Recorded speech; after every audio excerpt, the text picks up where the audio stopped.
Love is life. ভালোবাসা হচ্ছে পুরোটা জীবনব্যাপী। ভালোবাসাটা কি, সংজ্ঞাটা অবশ্যই নিশ্চয়ই জানা দরকার। ভালোবাসা বলতে আমি ব্যক্তিগতভাবে যেটা বুঝি, পৃথিবীতে হাজারো সংজ্ঞা আছে, থাকবে, হয়তো নিত্য নতুন সংজ্ঞা তৈরি হবে। কেউ হয়তো বলবে তার চোখ দুটো ভালো লাগে, এটাই ভালোবাসা। কেউ বলবে যে আমার মায়ের কাছ থেকে আমি গালে তুলে ভাত খাই, এটা ভালোবাসা।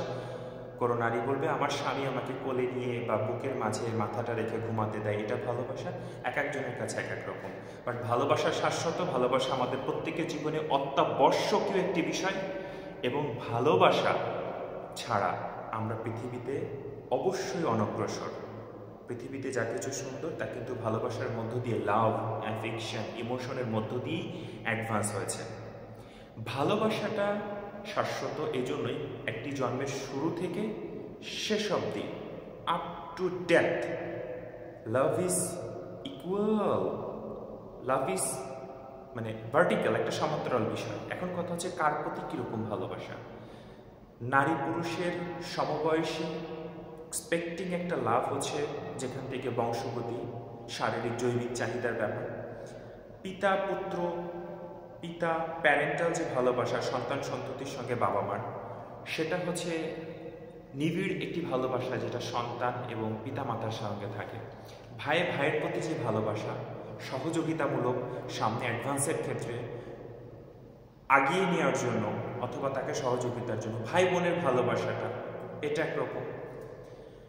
ইভেন কি একটা কলিগের সঙ্গে একটা সুন্দরতম ভালোবাসা কর্মক্ষেত্রে অনেক সুন্দর একটি পরিবেশ বিলংস করে।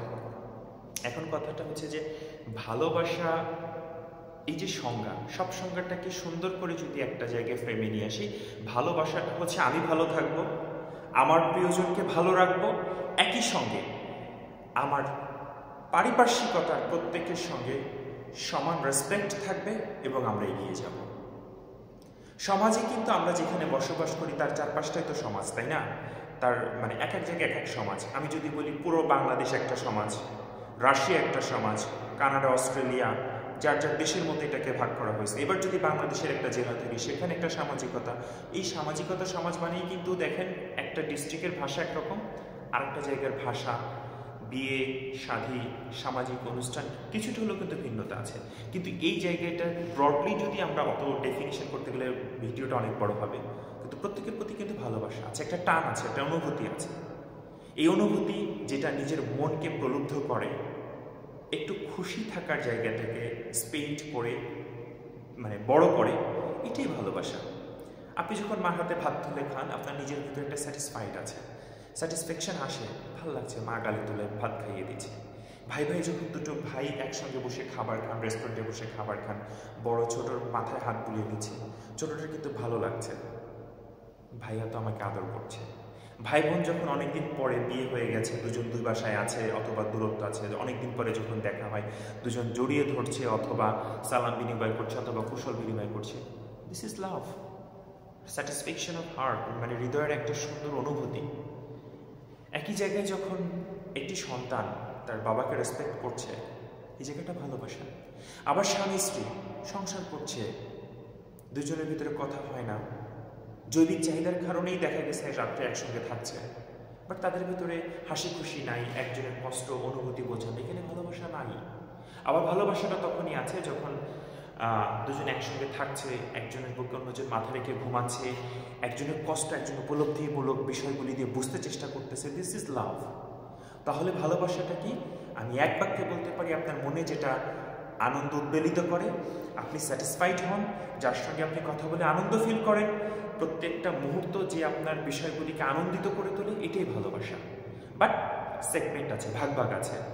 ওই যে বললাম প্রথমেই, বাবা মা সন্তানের ভালোবাসা, স্বামী স্ত্রীর ভালোবাসা, স্বামী স্ত্রীর ভালোবাসাটাকেই এটাকে বলতে পারি প্রেমিক প্রেমিকার ভালোবাসা। কিন্তু বিবাহ বহির্ভূত সম্পর্ক বা প্রেম, এটা আসলে সমাজ স্বীকৃত নয় এবং এটার কোনো এক্সপেক্টিং লেভেলের ডেফিনিশন হয় না। তবে একটি নারী পুরুষের ভালো লাগা থেকে তাদের দাম্পত্য জীবন শুরু হতে পারে, একই সঙ্গে তারা সংসার শুরু করতে পারে। তো এখন ভালোবাসাটার বিষয়টা হচ্ছে এইখানে, আমি যদি মূল পার্টগুলির কথা বলি, যে ভালোবাসাটাকে ভালো রাখতে হলে আপনাকে দায়িত্বশীল হতে হবে, আপনাকে সেই দায়িত্ববোধের জায়গা থেকে আপনাকে এগিয়ে নিয়ে যেতে হবে।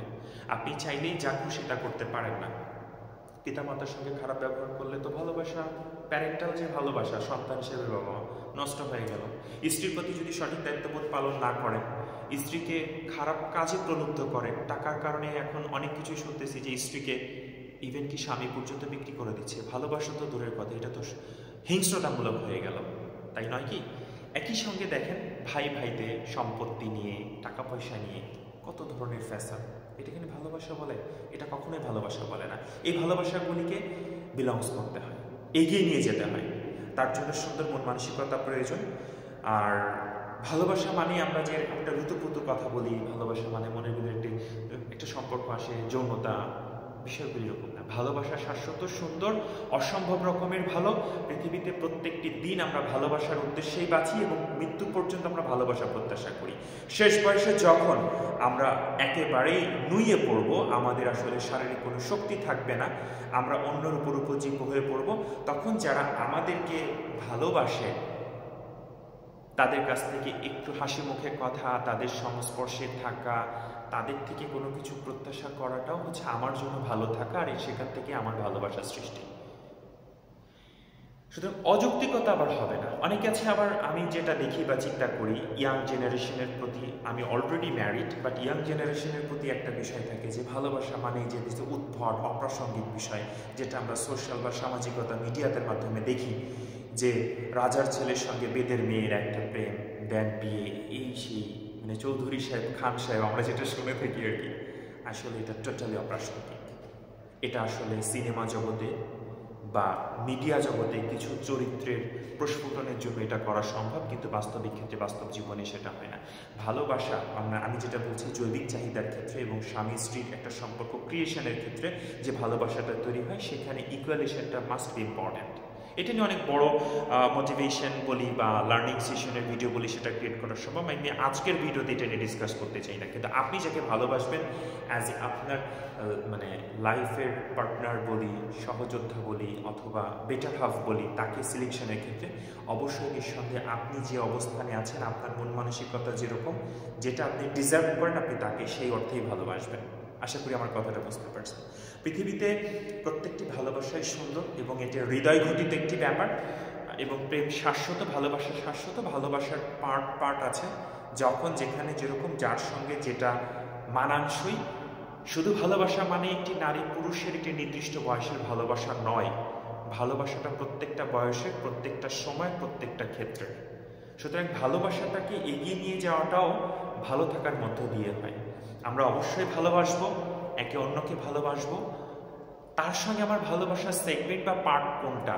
সে কি বন্ধু, সে কি পিতামাতা, সে কি আমার স্ত্রী, সে কি আমার সন্তান, সে কি আমার কলিগ, সে কি আমার সমাজের একটি লোক, সে কি আমার প্রতিবেশী, সে কি আমার শিক্ষক, সে কি আমার গুরুজন, অথবা সে কি স্নেহের ছোটজন? এটা বুঝে শুনে আমরা ভালোবাসবো। ভালোবাসাটা সুন্দরভাবেই আমরা প্রস্ফুটিত করবো একটি ফুলের ন্যায়, যে ফুল থেকে আমরা সুবাস পাব। তো প্রিয় দর্শক শ্রোতা, আজকের আলোচনাটা বা ডিসকাশনটা অনেক লং হলো। আশা করি আপনারা কিছু বুঝতে পেরেছেন। আপনারা প্রত্যেকেই যার যার জায়গায় ভালো থাকুন, মন খুলে ভালোবাসুন। সকলের সঙ্গে এই যে সম্পর্কগুলির যখন যেখানে যেভাবে আসে, তখন সেই সম্পর্কগুলিকে ইউটিলাইজড করুন। আপনার প্রত্যেকের যাকে যেরকম সময় দেওয়া প্রয়োজন সময় দিন, ভালো থাকুন। এবং আপনার যার সঙ্গেই যে ভালোবাসার তো আসলে দুটো পার্ট, বাবা সন্তান, তাহলে সন্তান একটা পার্ট, বাবা একটা পার্ট, স্বামী স্ত্রী, স্বামী একটা পার্ট, স্ত্রী একটা পার্ট। প্রত্যেকটা জায়গাতেই হচ্ছে ট্রানজেকশনাল, আমরা যেটাকে খুব মানে কমার্শিয়ালভাবে বলি, মানে দেওয়া নেওয়াটাও একটা ভালোবাসা, কিন্তু সেটা যৌক্তিকতা থাকতে হবে বিষয়টা এরকম যে আপনি শুধুই ভালোবাসেন, আবার অপোজিট থেকে বা অন্য সাইড থেকে শুধু লাঞ্ছনা, গঞ্জনা, অপমান পাচ্ছেন, এখান থেকে সরে আসাটা ডেফিনেটলি গুড। তো আজকের আর আলোচনা করব না, প্রায় লং টাইম হয়ে গেল। প্রত্যেকের ভালোবাসার মানুষকে পাক, প্রত্যেকটা সেক্টরে যে যেটা আছে সেই ভালোবাসার ফিডব্যাকই সেটা যেন সুন্দর থাকে। আমাদের প্রত্যেকের জীবন সুন্দর হোক, সার্থক হোক, আলোকময় হোক। ভালো থাকুন সে পর্যন্ত। আল্লাহ হাফেজ। মেহেদী হাসান সোহানী প্রত্যেককে শুভেচ্ছা জানাচ্ছি।